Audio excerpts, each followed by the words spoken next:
നമസ്കാരം. അങ്ങനെ ഒരുപാട് പേരുടെ പ്രതിഷേധങ്ങൾക്കൊടുവിൽ എമ്പുരാനിൽ കത്രിക വെക്കാൻ വേണ്ടിയിട്ട് തീരുമാനിച്ചേക്കാണ്. ആ സിനിമയിലെ പ്രധാനപ്പെട്ട ചില ഭാഗങ്ങൾ, പ്രതിഷേധക്കാർ ഉയർത്തിപ്പിടിച്ചേക്കുന്ന ഭാഗങ്ങളുണ്ടല്ലോ, ആ ഭാഗങ്ങളൊക്കെ തന്നെ കട്ട് ചെയ്ത് മാറ്റാനും ചില ഭാഗങ്ങൾ മ്യൂട്ട് ചെയ്യാനും ഈവൻ ചിലരുടെയൊക്കെ പേര് വരെ മാറ്റാൻ തീരുമാനിച്ചിട്ടുണ്ട്. ഹോ, എന്തോരം പ്രതിഷേധമാണ്! ഇതുവരെ ഇല്ലാത്ത ആൾക്കാരൊക്കെയാണ് പ്രതിഷേധിക്കാൻ വേണ്ടിയിട്ട് ഉയർന്നു വന്നത്. FBയില്, ഇൻസ്റ്റഗ്രാമില്, ട്വിറ്ററില് അങ്ങനെ സ്റ്റോറി ഇടാത്ത സ്ഥലങ്ങളൊന്നുമില്ല. പോസ്റ്റുകളാൽ അങ്ങ് നിറയുമായിരുന്നു FB.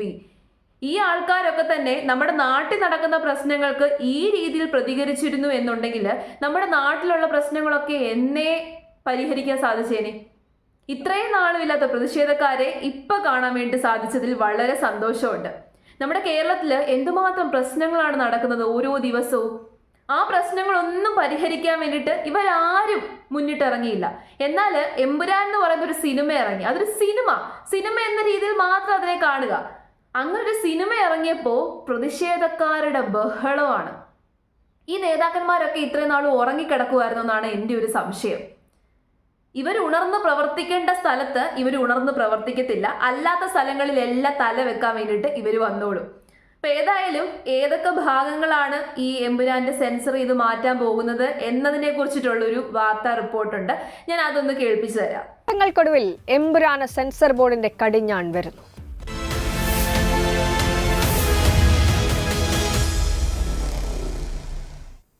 പ്രേക്ഷക പ്രതികരണങ്ങൾ കൊണ്ട് ശ്രദ്ധേയമായ എമ്പുരാൻ സിനിമയിൽ മാറ്റങ്ങൾ വരാൻ പോവുകയാണ്. 17 ഭാഗങ്ങളിൽ മാറ്റം വരുത്തുകയാണ്. ചില പരാമർശങ്ങൾ മ്യൂട്ട് ചെയ്യും. വില്ലൻ കഥാപാത്രത്തിന്റെ പേര് മാറ്റും. വ്യാപക പ്രതിഷേധം കാരണം നിർമ്മാതാക്കൾ തന്നെയാണ് ഈ മാറ്റം ആവശ്യപ്പെട്ടിരിക്കുന്നത്. വോളണ്ടറി മോഡിഫിക്കേഷൻ എന്നാണ് ഈ നടപടിക്രമത്തിന് നൽകുന്ന വിശേഷണം. തിങ്കളാഴ്ചയോടെ ഇത് പൂർത്തിയാക്കുമെന്നാണ് അറിയാൻ കഴിയുന്നത്. പ്രതികരണങ്ങൾ, പ്രേക്ഷകർ എങ്ങനെയാണ് ഈ വിഷയത്തോട് പ്രതികരിക്കുന്നതിനടക്കം നമ്മൾ പ്രതികരണങ്ങൾ പ്രതീക്ഷിക്കുന്നുണ്ട്. ആദ്യം ഈ വാർത്തയുടെ വിശദാംശങ്ങളിലേക്ക് തിരുവനന്തപുരത്ത് നിന്നും KG കമലേഷ് ചേരുന്നുണ്ട്. കമലേഷ്, സിനിമയുടെ അണിയറക്കാർ ഈ സംഘപരിവാർ ഹാൻഡിലുകൾ ഉയർത്തിയ ഈ പ്രതിഷേധത്തോട് ഇതിനെക്കാട്ടി ഭേദം ആ സിനിമ അങ്ങ് പൂട്ടിക്കെട്ടി ബോക്സിനകത്ത് തന്നെ വെക്കുന്നതായിരുന്നു, റിലീസ് ചെയ്യാതിരിക്കുന്നതായിരുന്നു നല്ലത്. അതിനകത്ത് വളരെ ഇമ്പോർട്ടൻ്റ് ആയിട്ടുള്ള കുറേ ഭാഗങ്ങളാണ് ഈ കട്ട് ചെയ്ത് മാറ്റുന്നതെന്നാണ് പറയുന്നത്. അങ്ങനെ കട്ട് ചെയ്ത് മാറ്റി കഴിഞ്ഞാൽ പിന്നെ ആ സിനിമ എന്തിനാണ് വെറുതെ ഓടിച്ചുകൊണ്ടിരുന്നിട്ട് എന്ത് അർത്ഥമാണുള്ളത്? ശരിക്കും നമ്മുടെ നാട്ടിൽ നടക്കുന്ന കാര്യങ്ങളൊക്കെ പലരുടെയും പെർസ്പെക്റ്റീവിൽ ഇങ്ങനെ അവതരിപ്പിക്കട്ടെന്ന്, എന്നാലെങ്കിലേ നമുക്ക് എല്ലാ വശങ്ങളും മനസ്സിലാക്കാൻ പറ്റത്തുള്ളൂ. ഓരോ സംഭവങ്ങൾ നടക്കുമ്പോഴും ആ സംഭവങ്ങൾക്ക് പല വശങ്ങളുണ്ട്. ഇപ്പം നമ്മുടെ നാട്ടിലൊരു ഇൻസിഡന്റ് നടന്നു. ഒരു ഗ്രൂപ്പ് മറ്റൊരു ഗ്രൂപ്പുമായിട്ടുള്ള ഒരു ബഹളം. ആ ബഹളത്തിൽ 2 ഗ്രൂപ്പുകാർക്ക് 2 പക്ഷം ഉണ്ടാകും. അതും കൂടാതെ അത് കണ്ടു നിൽക്കുന്ന ഓരോ വ്യക്തികൾക്കും അവരവരുടേതായിട്ടുള്ള പെർസ്പെക്റ്റീവ് ഉണ്ടാവും. ആ പെർസ്പെക്റ്റീവിനനുസരിച്ചിട്ടായിരിക്കും അവരെന്ത് ചെയ്യുന്നത്, ആ കാര്യങ്ങളെ നോക്കിക്കാണുന്നത്. അപ്പൊ അതിൽ ഏത് ശരി ഏത് തെറ്റ് എന്ന് നമുക്ക് വിലയിരുത്താൻ പറ്റത്തില്ല. 2 പേരുടെ ഭാഗത്ത് നിന്ന് നോക്കുമ്പോൾ 2 ശരിയായിരിക്കും. നമ്മുടെ വേറൊരു പെർസ്പെക്റ്റീവിൽ നോക്കുമ്പോൾ അത് 2 തെറ്റായിരിക്കും. അയാളുടെ പെർസ്പെക്റ്റീവ് ആയിരിക്കും ശരി. അതേപോലെ സംവിധായകന്റെയും റൈറ്ററിന്റെയും പെർസ്പെക്റ്റീവിൽ നിന്നിട്ട് ഒരു കഥ ഇറക്കി, അത് അവരുടെ പെർസ്പെക്റ്റീവാണ്. ജസ്റ്റ് ഒരു സ്റ്റോറി എന്നുള്ള രീതിയിൽ മാത്രം അതിനെ കാണുക, ഒരു വിമർശനം എന്നുള്ള രീതിയിൽ മാത്രം അതിനെ കാണുക. നമ്മുടെ നാട്ടിൽ ഇപ്പോൾ പൊളിറ്റിക്കലി ഉള്ള കാര്യങ്ങളിൽ നമുക്ക് വിമർശിക്കാനുള്ള സ്വാതന്ത്ര്യമുണ്ട്. വിമർശിക്കുക എന്ന് പറയുന്നത് അത്യാവശ്യമാണ്. അതിപ്പം ഏത് നേതാക്കളായാലും ഏത് പൊളിറ്റിക്കൽ പാർട്ടി ആയാലും ഏത് ഗ്രൂപ്പ് ആയാലും വിമർശനം അവർക്ക് വേണം. അവരെ വിമർശിച്ചെങ്കിൽ മാത്രമേ അവർ നന്നാവത്തുള്ളൂ. ഇത് വെറും ഒരു സിനിമ മാത്രമാണ്. സിനിമയെ വിമർശിക്കാൻ വേണ്ടിയിട്ട് നടക്കുകയാണ്. സത്യത്തിൽ ഞാൻ ആലോചിക്കുന്നതേ, ഇപ്പോൾ ഒരു പർട്ടിക്കുലർ പൊളിറ്റിക്കൽ പാർട്ടി നമ്മുടെ നാട്ടിൽ ഭരിക്കുക എന്ന് വെച്ചോ. ഇപ്പൊ കേരളത്തിന്റെ കാര്യം തന്നെ എടുക്കുക. കേരളത്തിൽ ഇത്രയൊക്കെ പ്രശ്നങ്ങൾ വന്നു. ഇത്രയൊക്കെ പ്രശ്നങ്ങൾ വരുമ്പോൾ ഭരിക്കുന്ന പാർട്ടിയുടെ കഴിവില്ലായ്മ കൊണ്ടായിരിക്കും കൂടുതലും എന്തുണ്ടാകുന്നത്, ഇങ്ങനെയുള്ള പ്രശ്നങ്ങൾ വരുന്നത്. അപ്പൊ അതിനെതിരെ ഈ നേതാക്കന്മാരൊക്കെ എന്തുകൊണ്ട് പ്രതിഷേധിക്കുന്നില്ല? അവരെന്തുകൊണ്ട് പോസ്റ്റ് ഇടുന്നില്ല? പകരം സിനിമയെ നന്നാക്കാൻ വേണ്ടി നടക്കുകയാണ്. യഥാർത്ഥത്തിൽ ഇവരെന്താണ് ചെയ്യേണ്ടത്? സിനിമയെ നന്നാക്കുന്നതിന് പകരം നാട് നന്നാക്കാൻ വേണ്ടിയിട്ടല്ലേ ഇവര് പ്രയത്നിക്കേണ്ടത്? നാട് നന്നാക്കാൻ പ്രയത്നിക്കുന്നതിന് പകരം സിനിമയെ നന്നാക്കിക്കൊണ്ട് എന്ത് കാര്യമാണുള്ളത്? അപ്പോൾ ഈ ഒരു വിഷയത്തെക്കുറിച്ച് രാഹുൽ ഈശ്വർ ഒരു മാധ്യമങ്ങളോട് പ്രതികരിക്കുന്ന ഒരു വീഡിയോ ഉണ്ട്. അപ്പോൾ ആ വീഡിയോ ഞാനൊന്ന് കേൾപ്പിച്ചു തരാം. ചേരാൻ വേണ്ടി രാഹുൽ, നമ്മുടെ രാജ്യത്ത് ഭരണഘടന 19(1) പ്രകാരം പറയുന്നുണ്ട്, അഭിപ്രായങ്ങൾ, ആശയങ്ങൾ സ്വതന്ത്രമായി പ്രകടിപ്പിക്കാനുള്ള അവകാശം നമുക്ക് നൽകുന്നുമുണ്ട്. പക്ഷേ എമ്പുരാൻ അത്തരത്തിലുള്ള ഒരു ആവിഷ്കാര സ്വാതന്ത്ര്യം ഉണ്ടായിട്ടില്ല ഈ പ്രതിഷേധത്തിനൊടുവിൽ എന്ന് നമുക്ക് മനസ്സിലാക്കാൻ കഴിയും.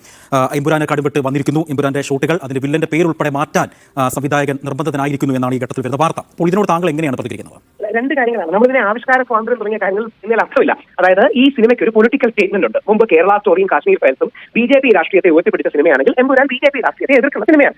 ആ സിനിമ ഇത്രയും ബോൾഡായി അവർക്ക് ചെയ്യാൻ കഴിഞ്ഞു എന്നുള്ളത് അവരുടെ വലിയൊരു അച്ചീവ്മെന്റ് ആണ്. എന്നാൽ ശക്തമായ പ്രതിഷേധം പ്രത്യേകിച്ച് BJP, RSS, പരിവാർ സംഘടനയിൽ നിന്ന് വരുമ്പോൾ ബാലൻസിംഗിന്റെ ഭാഗമായി ഒന്ന് രണ്ട് കാര്യങ്ങൾ ഒരുപക്ഷെ മാറ്റുമായിരിക്കാം. അതിന് സംശയമൊന്നുമില്ല. അങ്ങനെ കാര്യമായിട്ട് ഒരു മാറ്റുവാനാണ് സാധ്യത കൂടുതൽ. അതിന് ആവിഷ്കാര സ്വാതന്ത്ര്യത്തിന്റെ ചലഞ്ച് ഒന്നും വേണ്ട. പക്ഷെ അവർ ശക്തമായ നറേറ്റീവ് പറയുന്നുണ്ട്.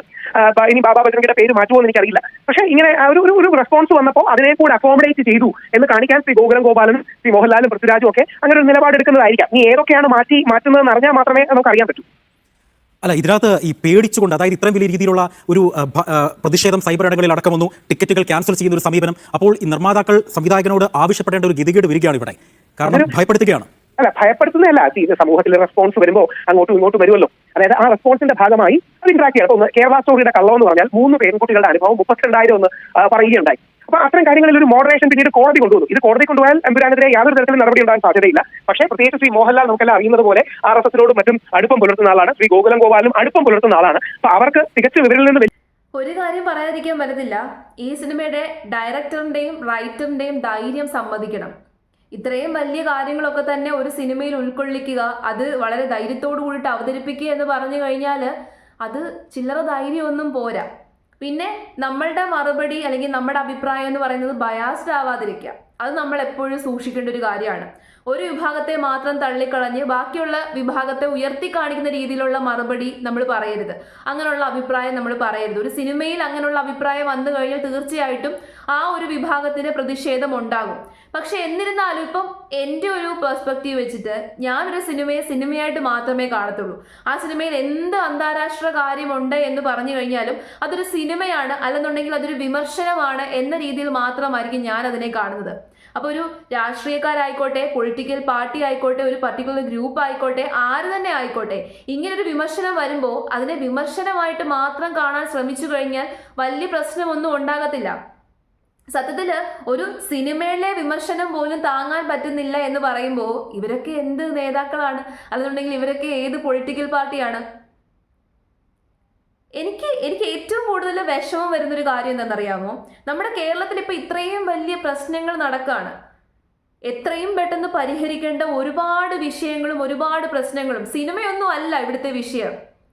നമ്മുടെ നാട്ടിലെ ജനങ്ങൾക്ക് ഒരുമാതിരി വട്ട് പിടിച്ചവരുടെ കൂട്ടാണ് നമ്മുടെ നാട്ടിലെ ജനങ്ങൾ പെരുമാറിക്കൊണ്ടിരിക്കുന്നത്.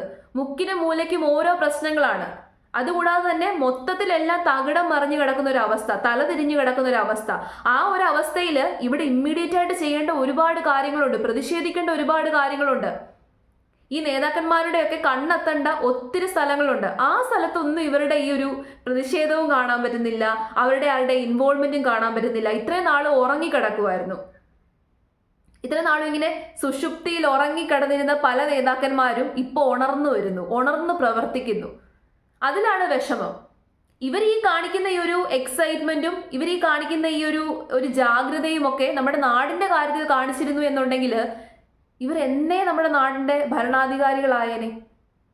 അതിപ്പോൾ ഏത് തന്നെ പൊളിറ്റിക്കൽ പാർട്ടി ആണെന്നുണ്ടെങ്കിലും ആ പൊളിറ്റിക്കൽ പാർട്ടിയിലുള്ള നേതാക്കന്മാരും ആ പൊളിറ്റിക്കൽ പാർട്ടിയിൽ പ്രവർത്തിക്കുന്ന ആൾക്കാരും ഒക്കെ തന്നെ നമ്മുടെ നാടിന്റെ കാര്യത്തിൽ ഇത്രയൊക്കെ വ്യഗ്രത അല്ലെങ്കിൽ ജാഗ്രത കാണിച്ചിരുന്നു എന്നുണ്ടെങ്കിൽ അവർക്ക് എന്നെ ഈ നാട്ടിൽ ജയിക്കാൻ പറ്റുമായിരുന്നു. അതാണ് ഒരു യാഥാർത്ഥ്യം. അപ്പോൾ നാട്ടിൽ നടക്കുന്ന കാര്യങ്ങളിലൊന്നും തന്നെ അവർക്കൊരു ഇൻവോൾവ്മെന്റും ഇല്ല, ഒരു കാര്യവുമില്ല. നാട് നന്നാക്കണമെന്നോ നാട്ടുകാരെ നന്നാക്കണമെന്നോ നാട്ടിലെ പ്രശ്നങ്ങൾ പരിഹരിക്കണമെന്നോ അതിനകത്തൊന്നും ഒരു ഇൻട്രസ്റ്റും ഇല്ല, ഒരു താല്പര്യവും ഇല്ല. ഇലക്ഷൻ വരുന്ന സമയത്ത് വലിയ രീതിയിൽ ഇറങ്ങി പ്രവർത്തിക്കുന്നത് കാണാം. അല്ലാത്ത പക്ഷം സിനിമയുടെയൊക്കെ പുറകെയാണ്. സിനിമയിൽ എന്ത് നടക്കുന്നു, സീരീസുകളിൽ എന്ത് നടക്കുന്നു, കഥകളിൽ എന്ത് നടക്കുന്നു, അതിനകത്ത് നല്ലതാണോ പറയുന്നത്? എല്ലാവരെയും പ്രീതിപ്പെടുത്തി എല്ലാവരെയും പുകഴ്ത്തി കാണിച്ചുകൊണ്ട് നമുക്കൊന്നും ചെയ്യാൻ പറ്റത്തില്ല. ഏതെങ്കിലും ഒരു പർട്ടിക്കുലർ സ്റ്റോറി എഴുതുമ്പോൾ ആ സ്റ്റോറിയുടെ ആ ഒരു പ്രമേയത്തിനനുസരിച്ചിട്ടുള്ള കാര്യങ്ങൾ നമ്മൾ ആ സ്റ്റോറിക്കകത്ത് എഴുതും. അതിനകത്ത് ചിലപ്പോൾ ചിലരെ വിമർശിക്കേണ്ടി വരും, ചിലരെ പുകഴ്ത്തേണ്ടി വരും. അങ്ങനെയൊക്കെയുള്ള സാഹചര്യങ്ങൾ ഉണ്ടാകും. അതൊക്കെ ഒരു സ്റ്റോറിയാണ്, ഒരു കഥയാണ്. ആ രീതിയിൽ മാത്രം എടുത്തു കഴിഞ്ഞാൽ വലിയ പ്രശ്നമൊന്നും ഉണ്ടാകത്തില്ല. അങ്ങനെ എടുക്കാൻ എന്നാണ് നമ്മുടെ നാട്ടിലുള്ള ആൾക്കാർ പഠിക്കുന്നതെന്ന് എനിക്കറിയത്തില്ല. ഒരു സിനിമയെ സിനിമയായിട്ട് മാത്രം കാണാൻ ശ്രമിക്കുക. എന്തിനാണ് ഇതിനൊക്കെ വലിയ രീതിയിൽ ഊതിപ്പെരുപ്പിച്ച് കാണിക്കുന്നത്? ഊതിപ്പെരുപ്പിച്ച് കാണിക്കേണ്ട ഒരുപാട് വിഷയങ്ങൾ നമ്മുടെ നാട്ടിലുണ്ട്. അത്തരം വിഷയങ്ങൾ നമ്മൾ ഊതിപ്പെരുപ്പിക്കുക.